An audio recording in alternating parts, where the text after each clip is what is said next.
चानूरमर्दनम् देवकी परमानन्दम् कृष्णं वन्दे जगद्गुरुम् तीर्त्वा मोहार्णवं हत्वा रागद्वेषादिराक्षसान्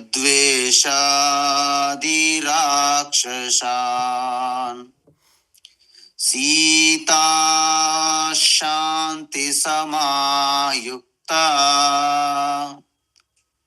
आत्मा रामो विराजते आत्मा रामो विराजते ఆత్మస్వరూప బంధుగణ మనం భగవద్గీత జ్ఞానయజ్ఞంలో భాగంగా రాజవిద్య రాజగుహ్య యోగం 9వ అధ్యాయంలో 3వ ఘట్టం చూస్తున్నాం. అంటే ఈశ్వర యొక్క అసలు స్వరూపతత్వం చెప్పారు భగవాన్ శ్రీకృష్ణ 4వ శ్లోకము నుండి 10వ శ్లోకం వరకు. అయితే ఇంత స్పష్టంగా ఉన్నటువంటి ఈశ్వర స్వరూపతత్వం కూడా తెలుసుకోవడానికి నానా అష్ట కష్టాలు పడుతున్నారు. ఎందుకు అంటే వాళ్ళంతా కూడా ఈ మాయలో మోహంలో చిక్కుకొని కేవలము ఈ నామ రూపములు ఆకర్షణలు అక్కడే తగులుకొని ఉంటున్నారు తప్ప ముందుకి ప్రయాణించడం లేదు అని చెప్పి కేవలము సగుణ రూపం ఈశ్వర దగ్గర ఆగిపోయారు. కాబట్టి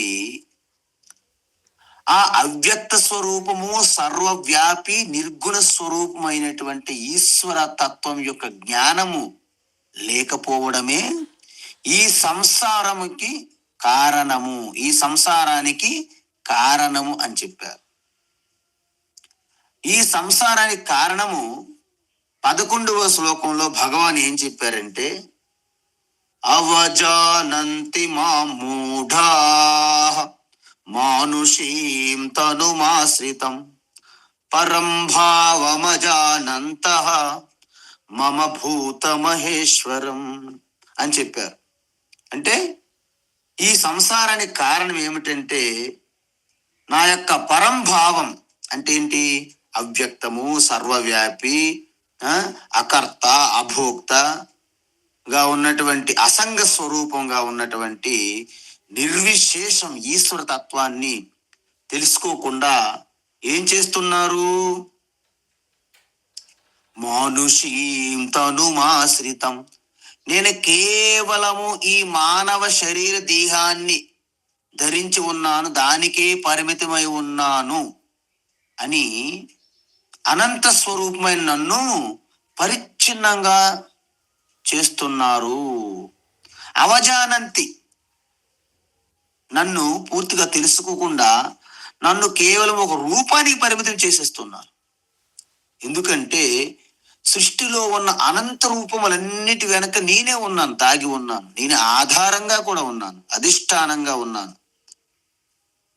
అది గుర్తించకుండా కేవలము ఒక్క రూపమునకు పరిమితం చేస్తున్నారు నన్ను.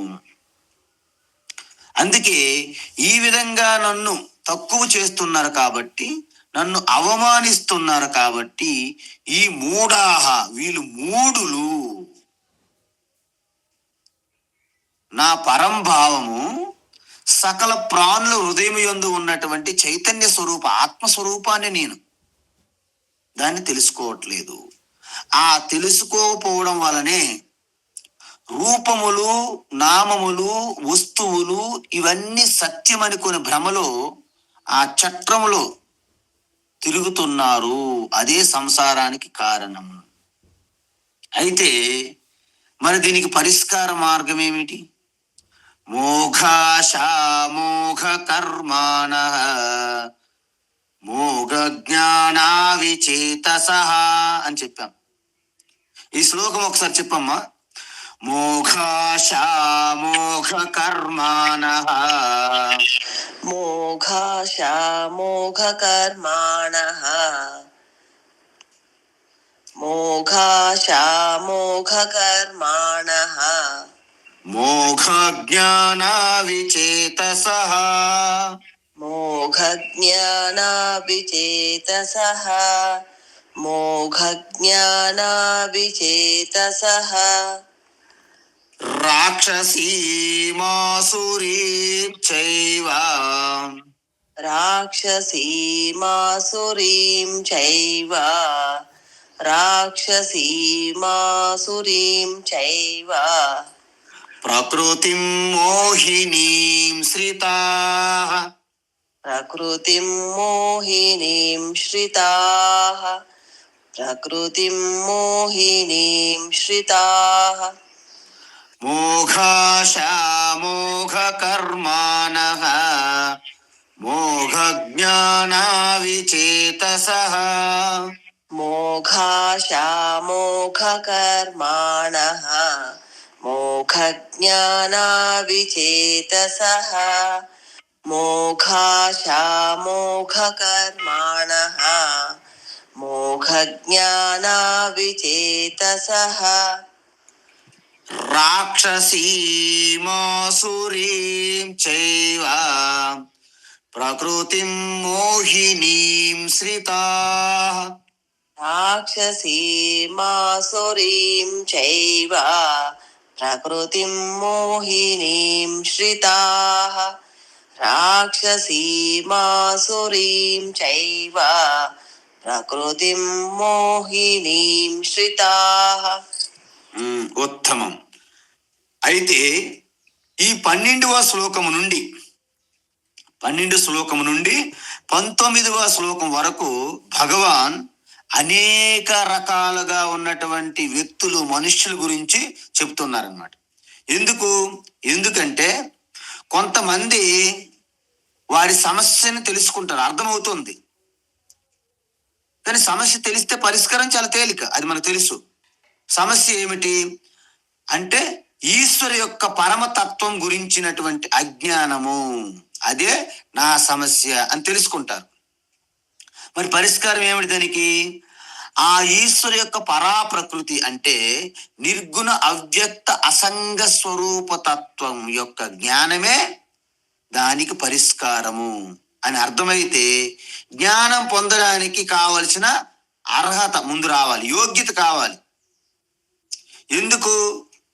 మనకు అర్థమైంది, ఓకే, ఈశ్వరుని యొక్క నిర్గుణ సర్వవ్యాపి అసంగ తత్వ జ్ఞానం నాకు కావాలి, అది నా పరిష్కార మార్గం. కానీ అది పొందడానికి నాకు ముందు కావలసిన అర్హత ఏమిటి అని తెలియాలి ఫస్ట్. దాన్ని సాధన చతుష్టయ సంపత్తి పొందడము అంటారు శాస్త్రములు. ఇంతకీ ఈ సాధన చతుష్టయ సంపత్తి ఏమిటి? సాధన చతుష్టయ సంపత్తి అంటే ఏమిటి కాదు, మీకు ఈ సత్యము అసత్యము, నిత్యము అనిత్యము, ఆ రెండింటి మధ్య వివేకమైనటువంటి జ్ఞానము, బుద్ధి కలిగి ఉండాలి మనం. మరి అంత మూఢ బుద్ధిగా, మంద బుద్ధిగా, స్థూల బుద్ధిగా ఉండకూడదు. చాలా అలర్ట్గా, సావధానంగా ఏది సత్యం, ఏది అనిత్యం మీరు నిరంతరం ఒక గమనిస్తూ, ఒక పరీక్ష, ఒక పరిశీలన చేస్తూ ఉంటే మీరు అత్యంత వివేకవంతులుగా మీకు స్పష్టత వస్తుంది. ఆ వివేకముతో మీరు తర్వాత ఏం జరుగుతుంది? మీలో ఒక మార్పు కలుగుతుంది. నిత్యము, శాశ్వతము, సత్యము అనే దాన్ని గట్టిగా పట్టుకొని అనిత్యము, తాత్కాలికము, క్షణికమైన వాటిని గురించి తొందరగా విడిచిపెట్టగలుగుతారు ఈ వివేక జ్ఞానం ఉంటే. లేకపోతే అరటిపండు తొక్క ఒలిసి అరటి తొక్క మనం తింటూ గుజ్జును బయటకు పడేసే అవకాశాలు ఉంటాయి ఒక్కొక్కసారి. ఎందుకు? రెండింటి మధ్య వివేకం తెలియడం లేదు కాబట్టి. ఆవుకి ఏమైనా వివేకం తెలుస్తుందా? ఆవు దగ్గర పెట్టండి అరటిపండు, గుజ్జు ఒక పక్క, తొక్క ఒక పక్క. నాకు తెలిసి ఆవు ముందు తొక్క తింటది, ఎందుకంటే అది కొంచెం స్పష్టంగా ఉంటదేమో మరి చూడడానికి. అందుకు వివేక బుద్ధి మనకు ఉంది కాబట్టి ఆ యొక్క అనిత్యము, అశాశ్వతము, తాత్కాలికము, క్షణికము ఏదైనప్పటికీ దాన్ని విడిచిపెట్టగలగాలి. ముందు అట్లీస్ట్ మానసికంగానే విడిచిపెట్టాలి. దాన్ని వైరాగ్యము అంటారు. వివేకము, వైరాగ్యం రెండు వచ్చాయి. తరువాత అసలైనటువంటి ఈశ్వర తత్వం తెలుసుకోవడానికి మీరు సంసిద్ధత కావాలి. ఏమిటది? ఇంద్రియములు అనేక బహిర్గతంగా ఉన్నటువంటి ఇంద్రియాలు వాటికి శిక్షణ ఇస్తూ బయట ఏమీ లేదు, మీ యొక్క భ్రమ తప్ప ఉన్నదంతా లోపలే ఉన్నది, బయట ఆ లోపల దాని యొక్క జిరాక్స్ కాపీ ప్రతిబింబములు మాత్రమే అని మెల్లగా మీ ఇంద్రియములను ఒక్కొక్కటి అభ్యాసము ద్వారా సాధనతో, సాధనమున పనులు సమకూరు ధరలోన విశ్వదాభిరామ వినుర ఓ వేమ అని చెప్పారు. కాబట్టి అభ్యాసముతో ఇంద్రియములను మెల్లగా మీరు వెనకకు మరలించాలి. ఎలాగైతే తాబేలు చూసాం మనం, చిన్న ప్రమాదం అని తెలిస్తే అవయవాల లోపలికి లాక్కుంటుంది తాబేలు. ఆ విధంగా పదే పదే ఇంద్రియములని మీ స్వాధీనములో పెట్టుకుంటూ ఉండాలి. మీరు స్వీట్లు తింటున్నా, చాలా బాగున్నాయి, కానీ వీటి వలన నాకు ఆరోగ్య సమస్య వస్తున్నది, కాబట్టి ఎక్కువగా స్వీట్లు తినడము మంచిది అని వివేకం పనిచేయాలి వెంటనే. అలాగ టీవీ, ఫోన్ చూస్తున్నాము, చూస్తూ చూస్తూ ఆనందంగా ఉంటుంది స్టార్టింగ్లో, కానీ దీని వలన నాకు మనస్సు, బుద్ధి అంత చంచలం అవుతుంది. నా యొక్క చూస్తూ చూస్తూ చూస్తూ అలాగా కంటికి ఇబ్బంది కలుగుతుంది, తలనొప్పి వస్తుంది, దీని వలన అనేక రేడియేషన్ ప్రాబ్లమ్స్, ఆరోగ్య సమస్యలు. కాబట్టి కాసేపు విరమిద్దాం. వివేకం పనిచేయాలి ప్రతి దాని వెంట. ఆహారం తినేటప్పుడు, నిద్రపోయేటప్పుడు, బయటికి ప్రయాణిస్తున్నప్పుడు, ప్రతి ఒక్క దాంట్లో కూడాను మనము ఆ యొక్క మోడరేట్ యుక్తాహారం అని చెప్పాం మన శ్లోకములు. యుక్తాహార విహారస్య యుక్త చేష్టస్య కర్మసు అని చెప్పాం. సో ఇవి చేస్తూ ఇంద్రియ నిగ్రహం పొందడాన్ని దమ అంటారు. ఎప్పుడైతే ఎప్పుడైతే మీ స్వాధీనంలో వస్తున్నాయో మనస్సును కూడా కంట్రోల్ చేయడము సులభం అవుతుంది. ఎందుకు?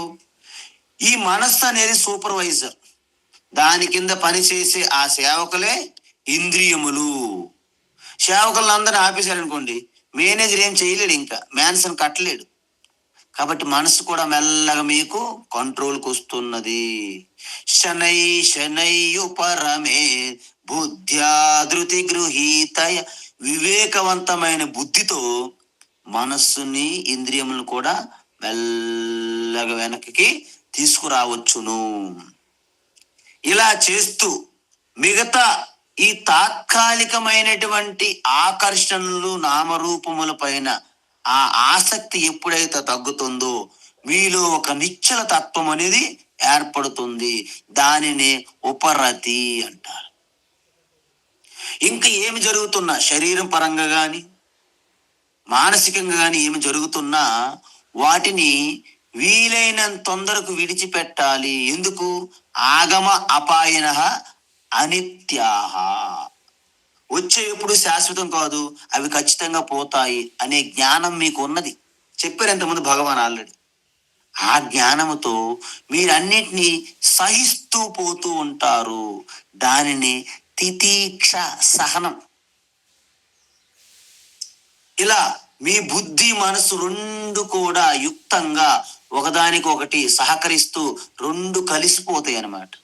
దాన్ని యుక్తమైనటువంటి సమత్వ బుద్ధి.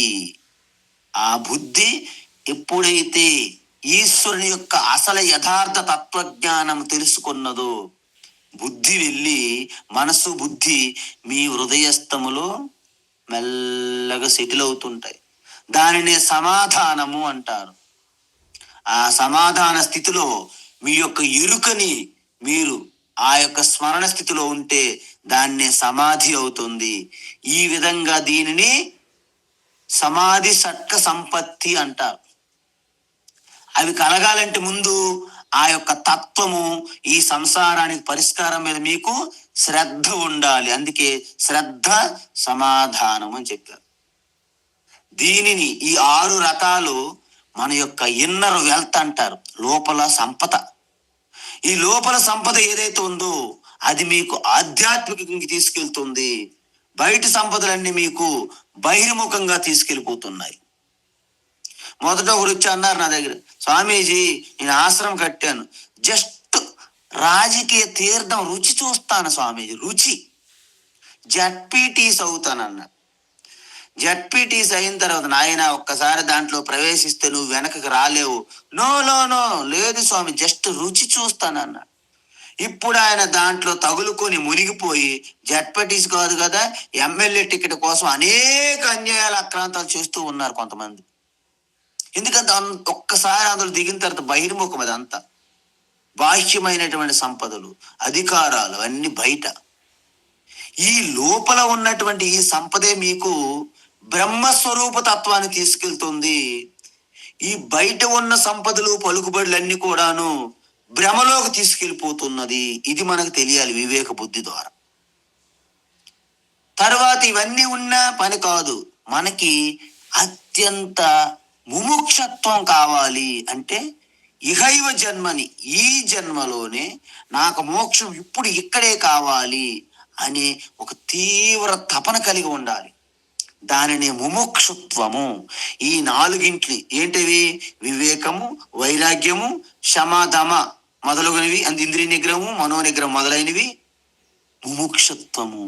ఈ 4 సాధన చతుష్టయ సంపత్తి అంటారు.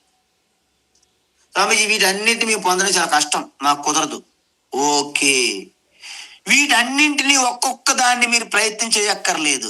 ఒక్కదాన్ని పట్టుకుంటే, వివేకం అనే ఒక వివేక జ్ఞానం మీరు కలిగి ఉంటే మెల్లగా వైరాగ్యం వస్తుంది, మెల్లగా ఇంద్రియ నిగ్రహము, మనో నిగ్రహం వస్తాయి. ఆ తర్వాత ఈశ్వరునికి తెలుసుకోవాలనే కోరిక మీకు కలుగుతుంది. అంటే మన నూడిల్స్ ఉంటాయి చూడండి, మనం మ్యాగీ చేస్తాం, నూడిల్స్ ఇలాగ స్పోర్క్తో ఇలాగ పైకి లేపామనుకోండి, అవన్నీ ప్యాక్ వస్తాయి పైకి. అలాగే ఒక్కదాన్ని గనక మీరు శ్రద్ధతో పాటిస్తే మిగతావన్నీ వచ్చి చేరుతాయి. కాబట్టి ఈ సాధన చతుష్టయ సంపత్తి పొందాలంటే నేను ముందు ఏమి చెయ్యాలి స్వామి? ముందు కర్మయోగం చెయ్యాలి. కర్మయోగం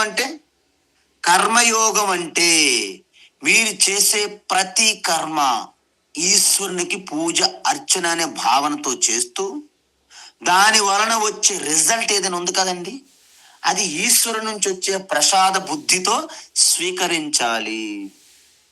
అలా చేయడం వలన చిత్తశుద్ధి కలుగుతుంది. తరువాత మనస్సు చంచలత్వం నుండి ఏకాగ్రత పొందడానికి ఉపాసన చెయ్యాలి. సగుణేశ్వర ఉపాసన చేయాలని చెప్పాం మనం ఇంతకుముందు 8వ అధ్యాయంలో. ఆ ఉపాసన చేయడం వలన ఏకాగ్రత పొంది ఈశ్వరుని యొక్క జ్ఞాన యోగానికి మీరు వస్తారు. అప్పుడు శ్రవణ మనన నిధిధ్యాసనలు చేసి ఆ జ్ఞానం పొందితే నాకంటే ఈశ్వరు ఎప్పుడూ వేరుగా లేరే అనే ఆశ్చర్యం మీలో కలిగి చిదానంద రూప శివోహం శివోహం అని అది యథార్థ అనుభూతికి వస్తుంది. అంతవరకు మనం వింటున్నాము, అది మనకి ఎప్పుడు పని చేయలేదు మనలో. అది ఈ విధంగా ఉంటే అప్పుడు ఆ ఈశ్వర స్వరూపమే నేను అని అర్థమవుతుంది.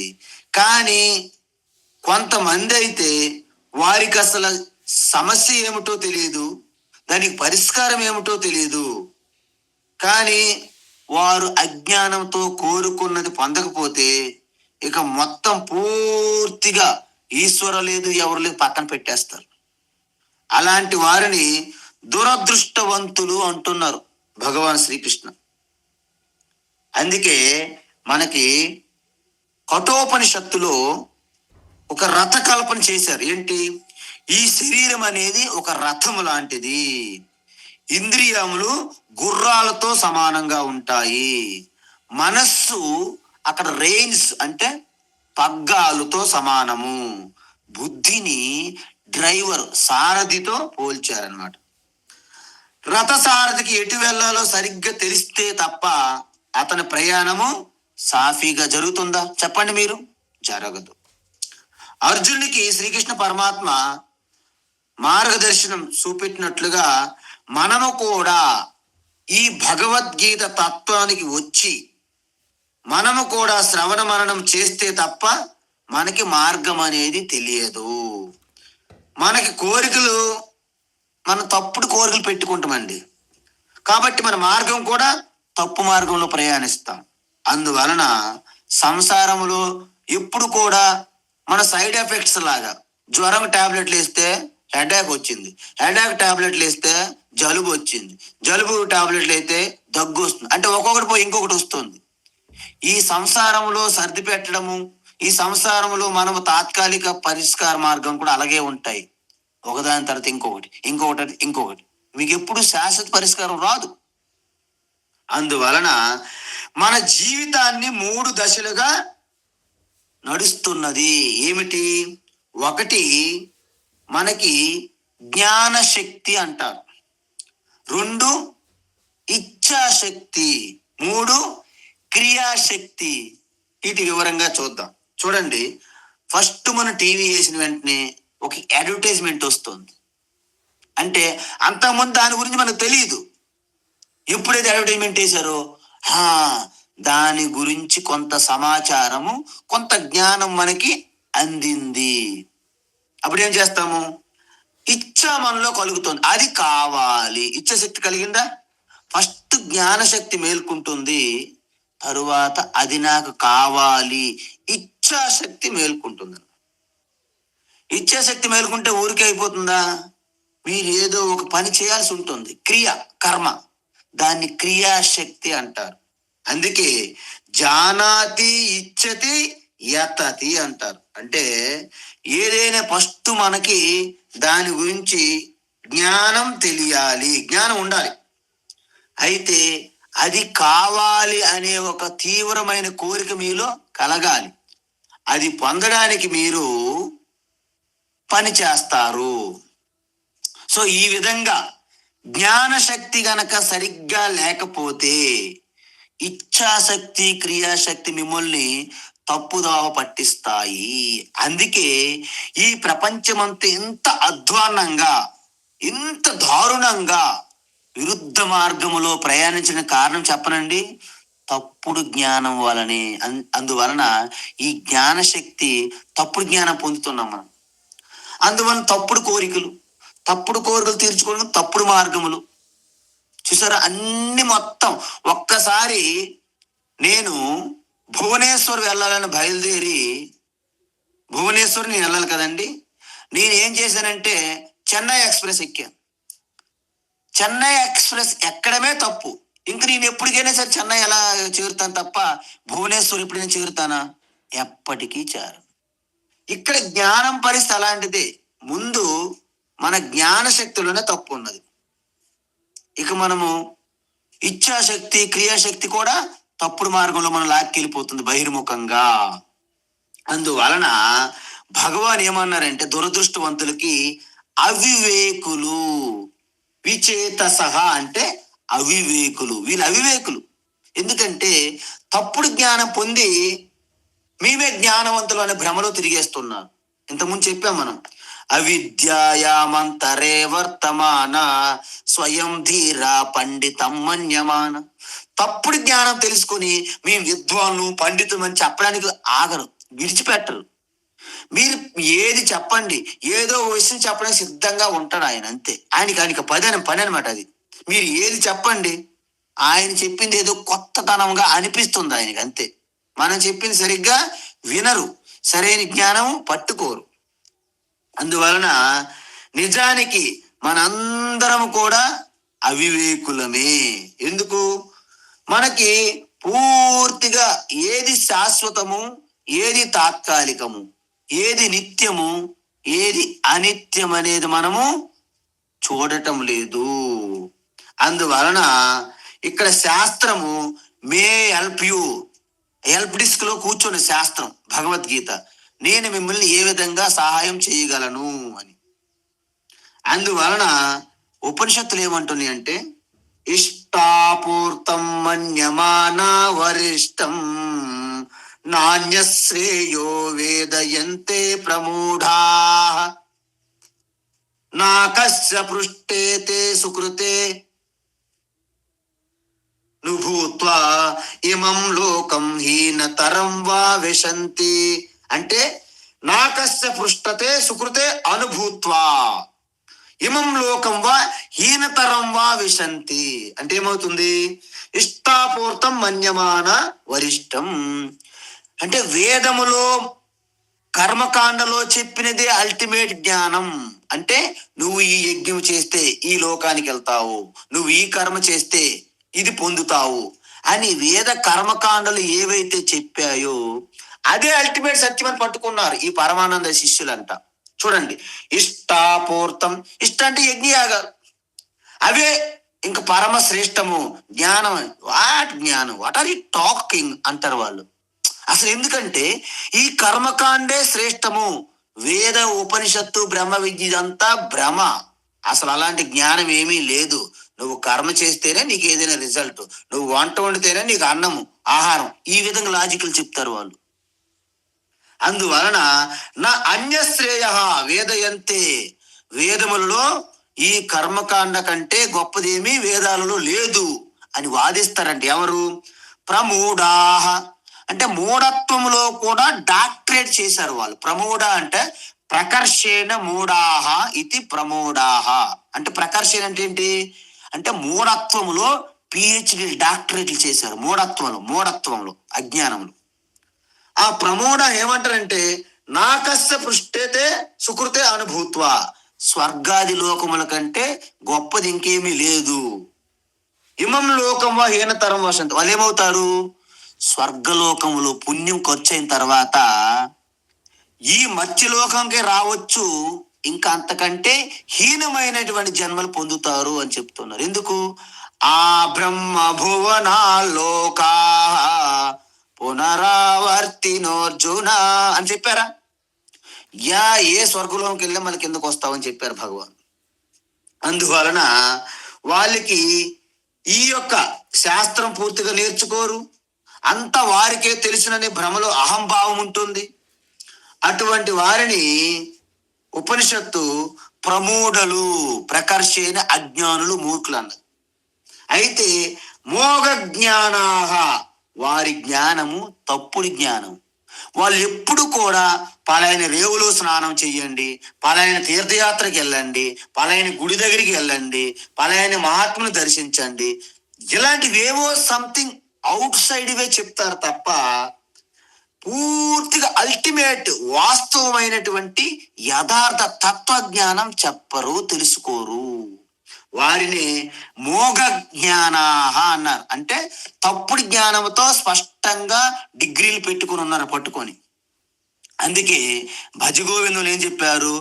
మా కురు ధన జన యౌవన గర్వం అరతి నిమేషాత్ కాల సర్వం అన్నారు. అంటే ధనము, జనము, యౌవనము, పదవి, అధికారము, హోదా, డబ్బు, ఇవేవి సంబంధాలు, ఇవేవి శాశ్వతం కాదు. అది ఈ విషయం పరిశీలన చేయట్లేదు వాళ్ళు. అందువలన మోగాషాహ అంటే వ్యర్థమైనటువంటి తప్పుడు జ్ఞానం వలన వారి యొక్క ఆశలు, కోరికలు కూడా తప్పుగానే ఉంటున్నాయి. దానివల్ల వారి కర్మలు ఎలా ఉంటాయి చెప్పండి? మీరు ఒక విషయం చెప్పండి. నేను పలైనటువంటి ఒక పదార్థం ఉంది, అది నిజానికి నాకు అనారోగ్యం చేస్తుంది తింటే, కానీ దాని గురించి అడ్వర్టైజ్మెంట్ చూశాను నేను. ఎవరో ఒక అడ్వర్టైజ్మెంట్ ఇచ్చాడు. ఆడేమంటాడంటే ఈ పదార్థం తింటే మీరు మెలమెల మెరిసిపోతారు. నేను తిన్నాను. ఎందుకు? తప్పుడు జ్ఞానం పొందాను కదా. అప్పుడు ఆ పదార్థం తినాలనే ఇచ్చ నాలో కలిగింది. ఇచ్చ కలిగి ఊరుకుంటుందా?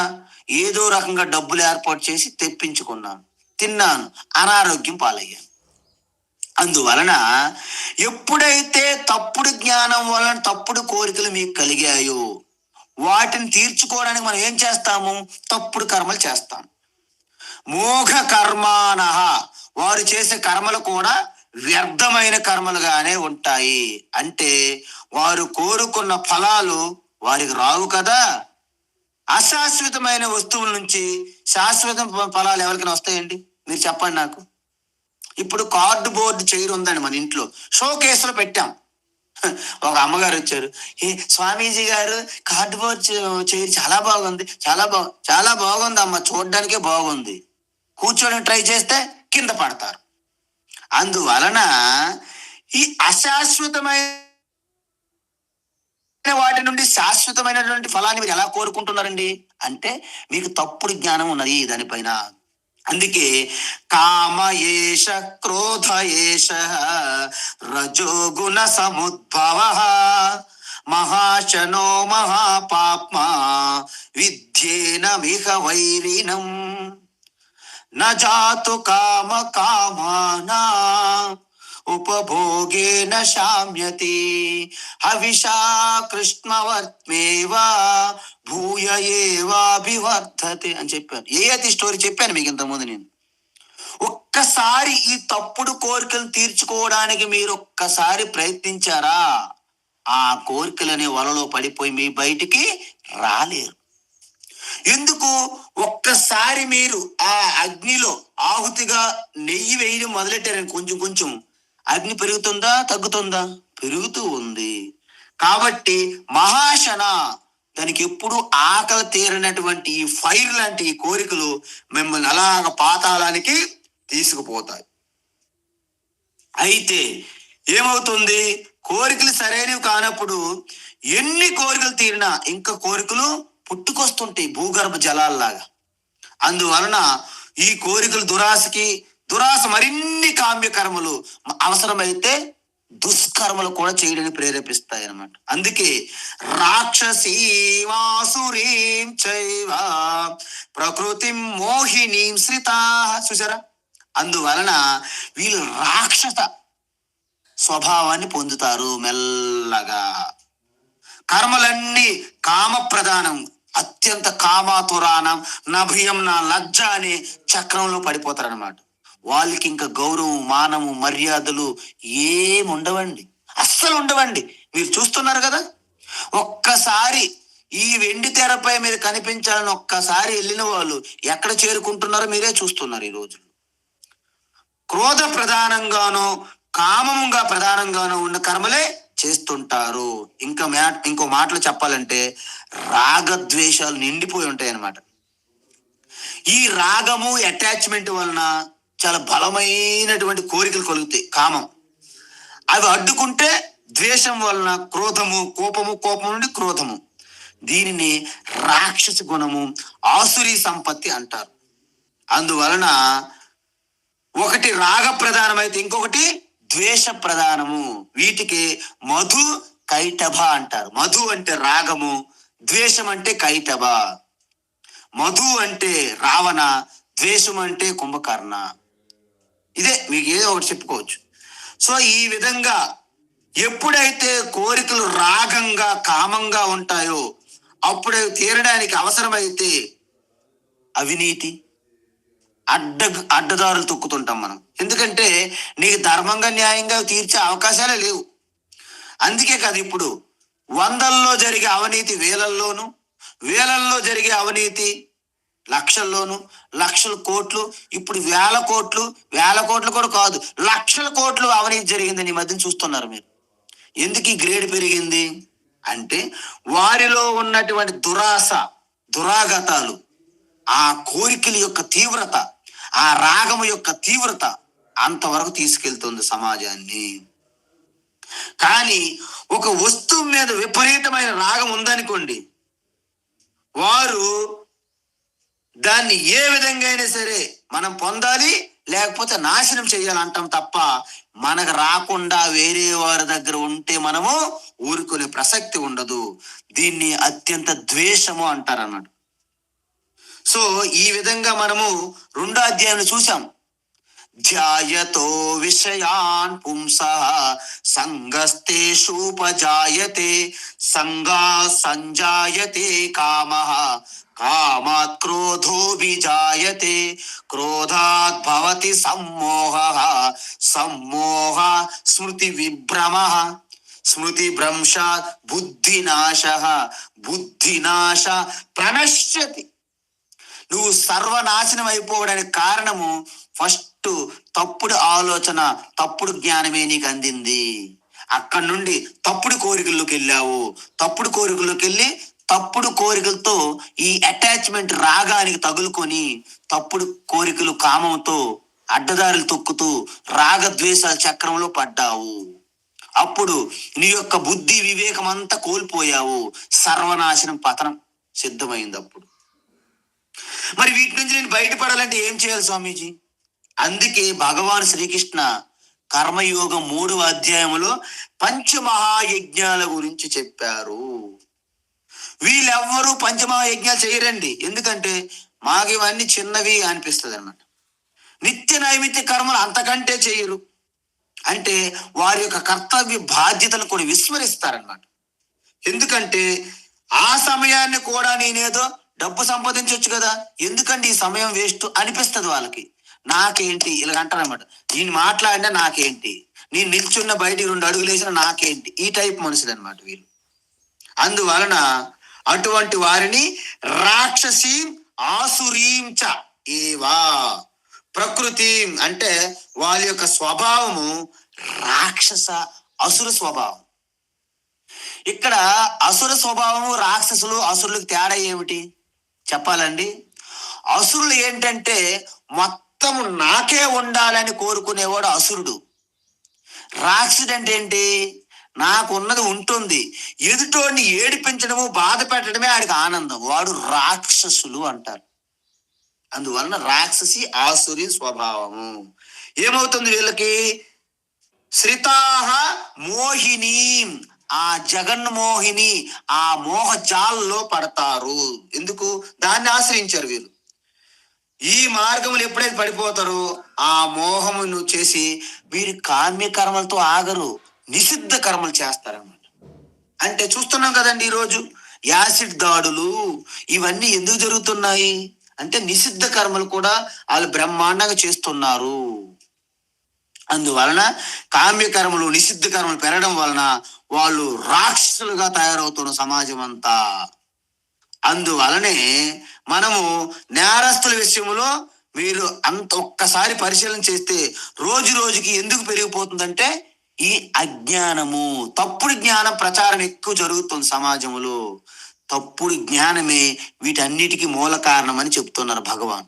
అందువలన మొట్టమొదట మనకి ఏదైనా చిన్న తప్పు చేస్తే మన అంతరాత్మ చెప్తుంది, తప్పు చేస్తున్నావు, ఇది మంచిది కాదు, ఇది నీ స్వభావం విరుద్ధంగా ఉంటుంది. వాట్ ఆర్ యు టాకింగ్ అని మనం ముందు ఆ బుద్ధిని అలా అణిచివేస్తాం అనమాట. అప్పుడు పదే పదే పదే పదే ఆ తప్పు చేయడం వలన ఆ అంతరాత్మ కూడా వీక్ అయిపోయి బలహీనమైపోయి మళ్ళీ మీకు చెప్పదు. ఇన్నర్ వాయిస్ మరి మీకు రాదు. మొదటిసారి ప్రతి ఒక్కరికి ఇన్నర్ వాయిస్ ఉంటుంది. అనాహత శబ్దం చెబుతుంది, వివేక బుద్ధి చెబుతుంది, ఇది తప్పు, నీ వంశమునకు, నీ స్వభావనకు, నీకు ఇది తగదు అని ముందు చెబుతుంది. మనం వినిపించుకో. అందువలన ఒకటోసారి ఇది తప్పు, రెండవసారి ఇది తప్పు అని చెప్తుంది వేలం వేసినట్టు. మనం పట్టించుకోము. ఆ తర్వాత ఇక బుద్ధి కూడా నోరు మూసుకొని సరే నీ ఇష్టమే అని చేస్తుంది. అలా చేస్తూ చేస్తూ ఆయన ఒక గొప్ప కిల్లర వీరప్పంలా తయారవుతారు. అలాంటి వాళ్ళు మనకి ఒక మందర, ఒక శూర్పణఖ, ఒక తాటికిగా ఎంతో విద్యావంతులు, ఎంతో తితిక్ష జిజ్ఞాస కలిగి ఉందని మనం చేరదీస్తే చివరికి వాళ్ళు ఒక మందర, ఒక శూర్పణఖ, ఒక తాటికిగా బయలుదేరతారు బయటికి. ఆశ్చర్యం కలుగుతుంది. కానీ ఎందుకంటే వాళ్ళు మోహములో పడిపోయారు. అంటే రాక్షసి ఆసురి స్వభావాన్ని ఆశ్రయించారు అని అర్థం. అందుకే వనాని దహతో వన్నే సఖా భవతి మారుతః. చూసారా, ఒక్కసారి అగ్ని, అడవిలో అగ్ని కార్చిచ్చులు వ్యాపించింది అనుకోండి, గాలి ఏం చేస్తే తెలుసండి?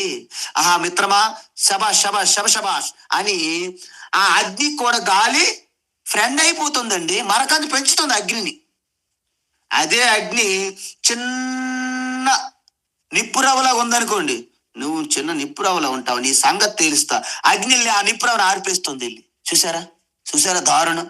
అందుకే వనాని దహతో వన్యే సఖా భవతి మారుత సయేవ దీపనాశాయ కృషే కస్యాస్తి సౌహృదం. అంటే మన శత్రువు ఎప్పుడైతే బలంగా ఉన్నాడో శత్రువుతో చేతులు కలపాలి అని సూత్రం ఉంది. శత్రువు వీక్ అయ్యాడా అణిసివేసే, ఇంకేం లేదు, బలి చక్రవర్తి పాతాళంలో తొక్కినట్టు తొక్కిపడే అని చెప్తుంటారు కొంతమంది చాణక్య నీతులు లాంటి వాటిలో. అంటే అర్థం ఏంటి? అందుకే మొట్టమొదట మన యొక్క బుద్ధి చిన్న నిప్పురవలా ఉంటది. ఈయనకి తప్పుడు జ్ఞానము కోరిక బలమైనటువంటి అడవి అగ్నిలా ఉంటది. అప్పుడు ఏమవుతుంది? ఆ బుద్ధి కూడా సైలెంట్ అయిపోతుంది. అలా కాకుండా మీరు మొట్టమొదటే ఈ రాక్షసి ఆసురీ కర్మలు చేయనివ్వకుండా బుద్ధి బలంగా తయారు చేశారనుకోండి సరైన జ్ఞానంతో, అవి వీక్ అయిపోతుంది. దాన్ని గాలిల్లి ఆర్పినట్టు మీ జ్ఞానము ఈ యొక్క అజ్ఞానము కామ్యకర్మల్ని ఆపేస్తున్నాయి. అందువలన ఇప్పటి వరకు మనం ఏం చేశాము? ఆసురీ సంపత్తి, రాక్షస సంపత్తులు ఏం చేస్తారో చెప్పాము. మరి మీలాంటి మహాత్ముల సంగతి ఏమిటి? ఇప్పుడు భగవాన్ చెప్తున్నారు, మహాత్మానస్తు మాం పార్థ మహాత్మానస్తు మాం పార్థ మహాత్మానస్తు మాం పార్థ దైవీ ప్రకృతిమాశ్రితాః దైవీం ప్రకృతిమాశ్రితాః దైవీం ప్రకృతిమాశ్రితాః భజంత్యనన్యమనసః భజంత్యనన్యమనసః భజంత్యనన్యమనసః జ్ఞాత్వా భూతాదిమవ్యయం జ్ఞాత్వా భూతాదిమవ్యయం జ్ఞాత్వా భూతాదిమవ్యయం మహాత్మానస్తు మాం పార్థ దైవీం ప్రకృతిమాశ్రితాః మహాత్మానస్తు మాం పార్థ దైవీం ప్రకృతిమాశ్రితాః మహాత్మానస్తు మాం పార్థ దైవీం ప్రకృతిమాశ్రితాః భజంత్యనన్యమనసః జ్ఞాత్వా భూతాదిమవ్యయం భజంత్యనన్యమనసః జ్ఞాత్వా భూతాదిమవ్యయం భజంత్యనన్యమనసః జ్ఞాత్వా భూతాదిమవ్యయం. ఉత్తమం. అయితే దీనికి భిన్నంగా ఏం చూసాం మనము? ఇప్పటి వరకు మనం చూసిన లిస్ట్ అంతా హిరణ్యాక్ష, హిరణ్యకస్ప, రావణ, కుంభకర్ణ, దంతభక్త, శిశుపాల, శుంభ, నిశుంభ, వీళ్ళందరూ, దుర్యోధన, వీళ్ళందరినీ చూసాం మనం. తాటకి, శూర్పణక, మందర, పూతన, ఇలాంటి వాళ్ళందరినీ చూసేసాం. అయితే ఇప్పుడు మహాత్ములు ఎలా ఉంటారు వారి గురించి చెప్తున్నారు. అందువలన అవివేకులు ఎలా సంసారంలో పడి కొట్టుకుంటారో చూసాం మనం. ఇప్పుడు పూర్వజన్మ పుణ్యం ఉన్నది కదండి ప్రతి ఒక్కరికి. పూర్వజన్మ పుణ్యం వలన మంచి దారిలో పడి నిత్య నైమిత్తిక కర్మలు, పంచమహాయజ్ఞాలు చేసి అలాంటి వారి యొక్క పరిస్థితి ఏమిటి భగవాన్ అని మనం అడిగితే వారి గురించి చెప్తున్నారు భగవాన్ శ్రీకృష్ణ. వాళ్ళు పుణ్యాత్ములు, ధర్మాత్ములండి.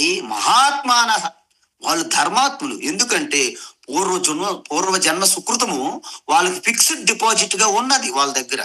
అందువలన సత్వగుణం ప్రధానంగా ఉన్నవారు ప్రార్థన క్రమం తప్పకుండా చేస్తారు. వాళ్ళు చేసే అలాంటి వాళ్ళు మహాత్ములు అన్నమాట. అందుకే మీరు ప్రార్థన, ఎలాంటి ప్రార్థన, ఎప్పుడైనా ఎక్కడైనా ఎలాంటి పరిస్థితుల్లో ఏ దేశ కాలంలో కూడా మీరు చేస్తే ఈ విశ్వం అంతా వ్యాపించి ఉన్న పరమాత్మ ఖచ్చితంగా ప్రార్థన అందుకుంటారు. ఎందుకు? అది బయట ఎక్కడో లేదు కదా, మీ లోపల బయట అంతా వ్యాపించి ఉన్నటువంటి నారాయణ కదా. కాబట్టి ఆ మహాత్ములు వారి పూర్వజన్మ సుకృతం వలన వాళ్ళు నిత్యము సత్వగుణములో ఉంటూ శాంత చిత్తులై ఎప్పుడు ఎదుటివారి యందు కరుణ ప్రేమ మాత్రమే కురిపిస్తారనమాట. వాళ్ళు నిరంతరము ప్రార్థన క్రమం తప్పకుండా చేస్తారు. చేసే వాళ్ళని ఏమంటాం మనము? మహాత్ములు. దైవీం ప్రకృతి ఆశ్రితాహ అంటే దైవీ ప్రకృతిని ఆశ్రయించిన మహాత్ములు. దైవీ ప్రకృతులు అంటే ఏంటి? నిరంతరం పంచమహాజ్ఞాలు చేస్తుంటారు. వాళ్ళ జీవితం ఉదయం అంటే ప్రాతకాలమే start with God, end with God, in between God, గాడో గాడ్. అంటే వాళ్ళ జీవితం అంతా ఈశ్వర చింతన స్మరణ లేకుండా వాళ్ళు ఏ కార్యక్రమాలు ప్రారంభించరండి. ఏది చెయ్యండి, ఇల్లు శుభ్రం చేస్తున్నారు, రామ కృష్ణ ఏదో దేవి స్మరణతో చేస్తారు. ముగ్గులు వేస్తారు, ఆ మహాలక్ష్మిని మీరు స్మరించుకుంటే అద్భుతమైన ముగ్గులు వస్తాయి మీకు వేయడం.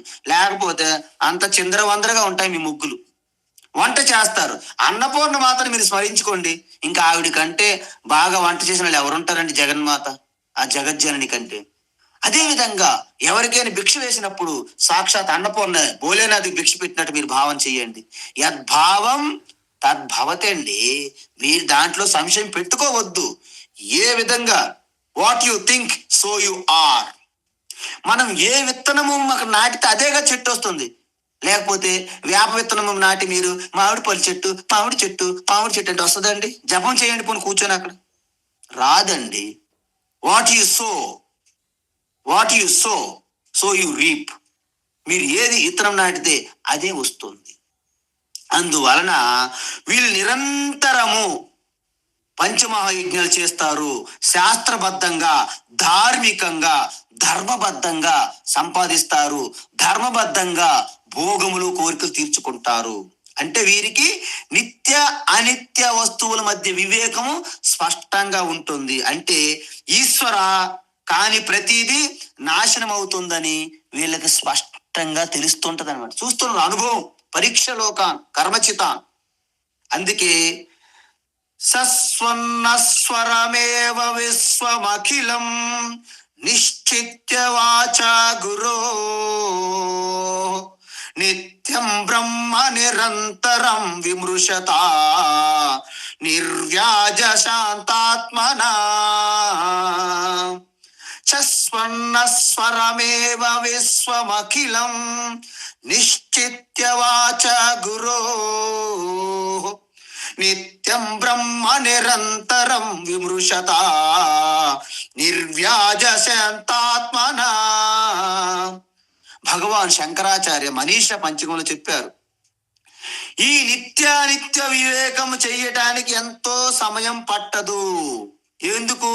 మనం ధార్మిక జీవితము ఒకవేళ గడిపి ఉన్నట్లయితే జీవితంలో మనకు ఎదురైన ప్రతి ఒక్క అనుభవాన్ని, దాని నుండి మీరు పాఠం, ఏమైనా జ్ఞానం, ఏమైనా అనుభవాన్ని నుండి మీరు నేర్చుకున్నట్లయితే మనం శాంతి, భద్రత, ఆనందాలు ప్రపంచము నుండి రావు, అవి ఈశ్వర దగ్గరే ఉన్నాయి. కాబట్టి మీకు స్పష్టత వచ్చేస్తుంది. ఎందుకు? రెండు ఉన్నాయి మన లక్ష్యాలు, ఒకటి ప్రపంచము, రెండు ఈశ్వర. ఈశ్వర దగ్గర ఉన్నదంతా నిత్యము శాశ్వతము, ప్రపంచంలో తాత్కాలు జిగులు మొగులు మెరుపులు అనమాట. వీళ్ళు మన పెళ్ళిళ్ళు పెడతాం మనం డెకరేషన్లు, ఆ మెరుపుల టైప్ అనమాట ఈ ప్రపంచం.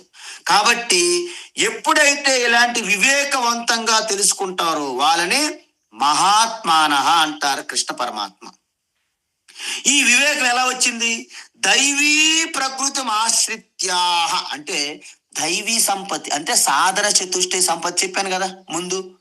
దాన్ని పాటించడం వలన, అంతకుముందు అవివేకులు రాక్షసీం ఆసురీం ఆశ్రితాహ అని చెప్పాం కదా. రాక్షస ఆసురీ గుణాలు రజోగుణం తమో గుణం సూచిస్తాయి.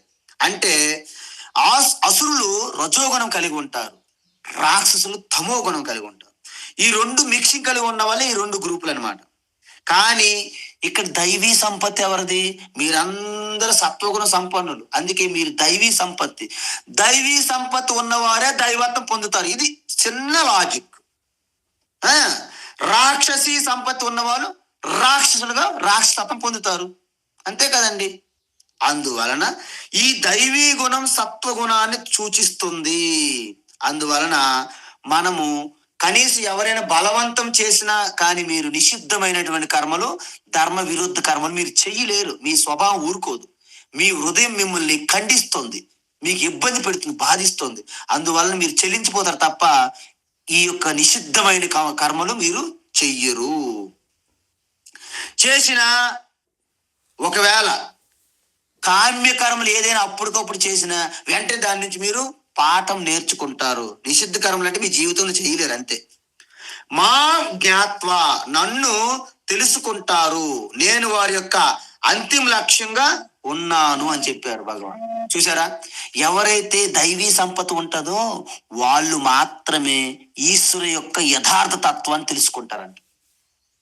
ఇంతకీ నన్ను తెలుసుకుంటున్నా అన్నారు కదా కృష్ణ పరమాత్మ. ఎవరా నన్ను? నేను రాధా కృష్ణ, రాధే రాధే రాధే రాధే రాధే రా, ఈ రాధే కృష్ణ లేకపోతే దేవకి వసుదేవుల పుత్రుడా? కాదు. మరేంటి? భూతాధిం. భూతాది అంటే జగత్తు సృష్టి స్థితి లయ కారణమైనటువంటి సర్వవ్యాపి చిదానంద రూప కృష్ణ అంటున్నాడు ఆయన ఇక్కడ మళ్ళీ. అందువలన మనం ఎక్కడ మళ్ళా పొరపాటు పడిపోయి కేవలము ఆదరం మధురం ఇక్కడ ఆగిపోతామని డౌట్ ఆయనకి. అందుకే పదే పదే పదే భూతాది అంటే సృష్టికి ఆది కారణమైనటువంటి చైతన్య స్వరూపమైన నన్ను తెలుసుకుంటారు అంటున్నారు. ఇంతకీ అది ఏమిటి? అనంతము, అవ్యయం అంటే నాశనము కానిటువంటి శుద్ధ చైతన్య స్వరూపమే నా యొక్క స్వరూపము అని భగవాన్ శ్రీకృష్ణ చెప్పడం జరిగింది. అందువలన భీష్మ ద్రోణులు మరణం గురించి ఊహించుకునే భయపడిపోతున్న అర్జునుడు వారు నిజంగా మరణించలేదు, కానీ ముందే ఊహించుకుంటున్నాడు. నేను చంపేస్తానేమో, వాళ్ళు నన్ను చంపేస్తారేమో, వీళ్ళందరినీ నాశనం చేస్తానేమో, నేనే అందరిని చంపేసి అన్యాయం చేస్తున్నానేమో అని భ్రమలోన మొత్తం ఊహించుకుంటున్నాడు, ఇమాజినేషన్ అర్జున. కానీ నిజంగా వారి యొక్క తత్వం తెలుసుకుంటే చంపేవాడు ఎవరు, చనిపోయేవారు ఎవరు, ఇక్కడ ధర్మముకి అధర్మకు మధ్య యుద్ధం తప్ప అర్జునుడికి భీష్ముడికి మధ్య యుద్ధం కాదు అని ఆయనకి స్పష్టత అప్పుడు వస్తుంది అనమాట. అందువలన భజంతి అంటే జ్ఞాత్వ అంటే ఈశ్వరుని యొక్క స్వరూపతత్వం తెలుసుకొని నిరంతరం ఆయన్ని ప్రార్థిస్తారు, స్మరిస్తారు. ఎలా స్మరించాలి? అనన్య మనసః. ఏమండి, మేము ఈవేళ 108 సార్లు మాల తిప్పేశానండి, అయిపోయింది పని, ఇంక ఈశ్వరుతో నీకు సంబంధమే లేదు, అలా ఉండకూడదు. అనన్య మనసః అంటే కేవలం వేరే థాటు, వేరే చింతన లేకుండా ఏక చింతన, ఈశ్వర చింతనతో నిశ్చలమైన మనస్సుతో ఎవరైతే ఆ సమత్వ బుద్ధితో ఈశ్వరుని మీరు నిరంతరం స్మరిస్తారో వాళ్ళని అనన్య మనసః అంటారు. సో ఈ అనన్య మనస్సుతో ఉన్న వాళ్ళు నిరంతరం ఈశ్వరుని యొక్క తత్వం తెలుసుకొని ఈశ్వరునే భజిస్తారు. అంటే హే పార్థ దైవీం ప్రకృతిం ఆశ్రితాహ, ఈ దైవీ సంపద అంటే సత్వగుణాన్ని ఆశ్రయించి ఉన్నటువంటి మహాత్ములు నన్ను అంటే సర్వవ్యాపి చైతన్య స్వరూపాన్ని తెలుసుకొని ఏక చింతనతో నన్ను భజిస్తారు అంటున్నారు అన్నమాట. అద్భుతం. కాబట్టి ఇంకా వాళ్ళు ఏ విధంగా జీవితం కొనసాగిస్తారు ఈ మహాత్ములు అనే విషయాన్ని మళ్ళీ రేపటి క్లాసులో చూద్దాం. హరి ఓం తత్సత్. సర్వం శ్రీ కృష్ణార్పణమస్తు.